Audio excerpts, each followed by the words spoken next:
March 28th, 2025. The first wave struck at exactly 1 p.m. One moment, I was in my apartment on the ninth floor of Sky Villa, casually scrolling through my phone, and the next, the world turned into chaos. The ground beneath me rumbled like a beast waking from its slumber, and before I could even process what was happening, the walls cracked, the floor trembled, and suddenly, crash. My entire apartment plummeted down 3, maybe 4 floors, slamming into debris and shattered concrete. The air filled with dust so thick that I couldn't see beyond an arm's length. The sound was deafening, metal groaning, glass shattering, the very foundation of the building being ripped apart. My ears rang with the echoes of destruction. And then, silence. For a brief moment, I thought I was dead. But pain brought me back. My head throbbed, my arms were scraped raw, and my legs, they were trapped. The weight of fallen debris pressed down on me, but miraculously, there was just enough space to move. I wasn't buried completely. I wasn't alone. The young doctor who had been visiting me was lying nearby. His face was pale, his body trembling. "Brother, what do we do?" he whispered, his voice barely audible over the distant screams and sirens outside. Survival. That was the only thing on my mind. I reached for my phone, hands shaking, and called my brother first. "Check on Mother," I gasped. "Make sure she's safe." Then I called my aunt. One by one, I confirmed that my loved ones were out of danger, relief mixed with the adrenaline surging through me. Then I turned my attention back to our situation. My home clothes were thin, and a cold sweat covered my body. I forced myself to move, reaching for a pair of jeans and a long-sleeved shirt. "Put on something warm," I told the young doctor. "We don't know how long we'll be here."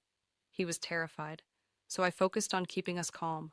"If we're trapped for a long time, we can manage. But if we get completely buried—" I didn't finish the sentence. I didn't need to. I surveyed our tiny, crumbling prison. The safest place, I figured, was next to my fireproof safe. I dragged a mattress over it, creating a small triangular space, a pocket of survival. But it wasn't enough for both of us. So I pulled down another mattress from the bedroom and stacked them together, forming a makeshift shelter. And then it came. The second wave. A violent tremor shook what was left of the building, and with an ear-splitting roar, the upper floors caved in. Everything collapsed. The weight of the world pressed down on us. I could hear the crunch of wood, the shattering of more glass, the deep, guttural groans of a dying building. I barely had time to react. I grabbed the young doctor and pulled him into our tiny safe space just as the ceiling above crashed down. The mattresses absorbed some of the impact, but debris still pressed heavily on us. I couldn't move my right leg. It was stuck. The young doctor was breathing hard. "Brother, my back hurts," he whispered. "We'll get out," I promised. "We just have to hold on." But deep down, I knew something was wrong. Minutes passed, maybe 5, maybe 10. Then he started vomiting. His breaths came in short, shallow gasps. And then, nothing. His body went still. I called his name, shook him, no response. He was gone. I lay there, pressed against his lifeless body. My own heart pounded wildly, my breath coming in short bursts. But I couldn't panic. Not now. Not when survival depended on every bit of oxygen I had left. I had to stay still. Any movement wasted energy, wasted air. My sweat poured out in rivulets, and I licked the salty moisture from my skin. I swallowed every drop of saliva in my mouth, fighting against the thirst clawing at my throat. Time crawled.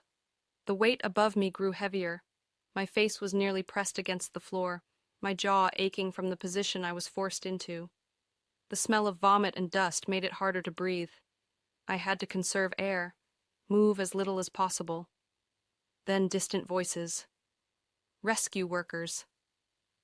I banged on the metal bed frame beside me, the dull clang barely audible. I banged again, and again. Would they hear me? I didn't know how long I had left. 3 hours in, my body screamed in pain, my mind growing foggy. Desperation crept in. stepped in. My phone was within reach. I thought about pressing it against my neck, ending it all quickly. But then, more voices. Closer this time. I held on. A miracle. When they finally pulled me out, gentle hands cradling my bruised and battered body, I could barely move. My trapped leg was completely numb. My ribs felt crushed. My entire being ached beyond words. A senior monk was among them. Tears streamed down my face as I clasped my hands together in gratitude. When they brought me to safety, I saw my mother waiting. She didn't recognize me. Not until she saw the bracelet on my wrist. Then she fell to her knees, sobbing. And I, finally freed from the clutches of death, did the same.